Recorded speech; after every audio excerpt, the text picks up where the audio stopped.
नमस्कार, मी पंजाब डक. तर महाराष्ट्रातल्या सर्व शेतकऱ्याला सांगू इच्छितो 7 तारखेपासून तर 13-14 जून पर्यंत महाराष्ट्रामध्ये दररोज वेगवेगळ्या भागात मान्सून सक्रिय होणार आहे आणि महाराष्ट्रातल्या सर्व शेतकऱ्याची पेरणी होणार आहे, म्हणून ही अंदाज देखील लक्षात घ्यायचा. पण या मोसमी पावसामध्ये सगळ्यात महत्त्वाचं एक आहे की या मोसमी पावसामध्ये की या गारपीट कधी नसते, पण या मोसमी पावसामध्ये गारपीट पाहायला भेटणार आहे, म्हणून हा अंदाज देखील सर्व शेतकऱ्यांनी लक्षात घेतला. आज मी या अयोध्या या ठिकाणी देखील पहाटे पाऊस झाला आणि महाराष्ट्राकडे मात्र 31 मे पासून ते 5 जूनच्या दरम्यान महाराष्ट्रामध्ये दररोज वेगवेगळ्या भागात विखुरलेला स्वरूपाचा पाऊस पडणार आहे, म्हणून शेतकऱ्यांना शेतीची मशागतीचे कामे करण्यासाठी चांगलं योग्य ठरणार आहे, म्हणून हे देखील लक्षात घ्यायचं.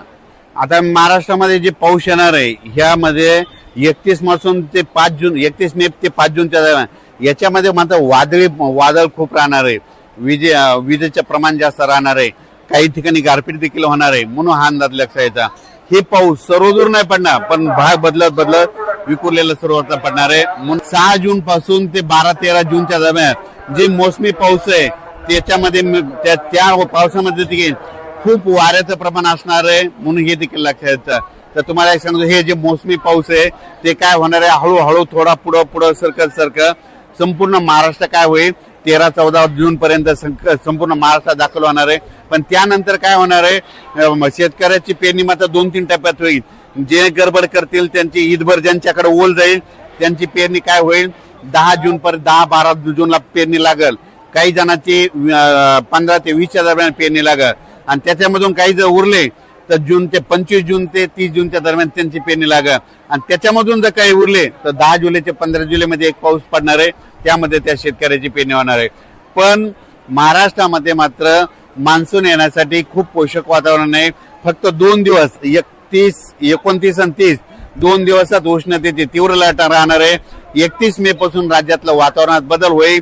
1 जून पासून काय होणार आहे, उन्हाचा पारा जवळपास 2.5 अंशापासून तर 33-34 अंशापर्यंत वेगवेगळ्या भागात जाणार आहे, म्हणून हा अंदाज देखील महाराष्ट्रातल्या शेतकऱ्यांना लक्षात घ्यायचा. म्हणजे 1 जून लागल्याच्या नंतर राज्यातला जे 40 अंशाच्या वरचा पारा आहे ते संपूर्ण खाली येणार आहे, म्हणून हे देखील अंदाज सर्व शेतकऱ्यांनी लक्षात घ्यायचा. आपल्या महाराष्ट्राच्या बाजूला तेलंगणा, कर्नाटक आणि आंध्र प्रदेश या राज्यातले सर्व शेतकऱ्याला सांगू इच्छितो की तुमच्याकडं महाराष्ट्राच्या अगोदर तुमच्याकडे मान्सूनचा पाऊस दाखल होणार आहे, म्हणून हे देखील लक्षात घ्यायचं. त्याच्यानंतर मध्य प्रदेशच्या शेतकऱ्याला सांगू इच्छितो की आता 29, 30 आणि 31च्या दरम्यान मध्य प्रदेश, उत्तर प्रदेश म्हणजे उत्तर प्रदेशमध्ये अयोध्या आहे या ठिकाणी देखील काय होणार आहे, आणखी 2-3 दिवस पूर्व मोसमी जोरदार पाऊस बरसणार आहे, म्हणून हे उत्तर प्रदेश शेतकऱ्यांनी देखील अंदाज लक्षात घ्यायचा.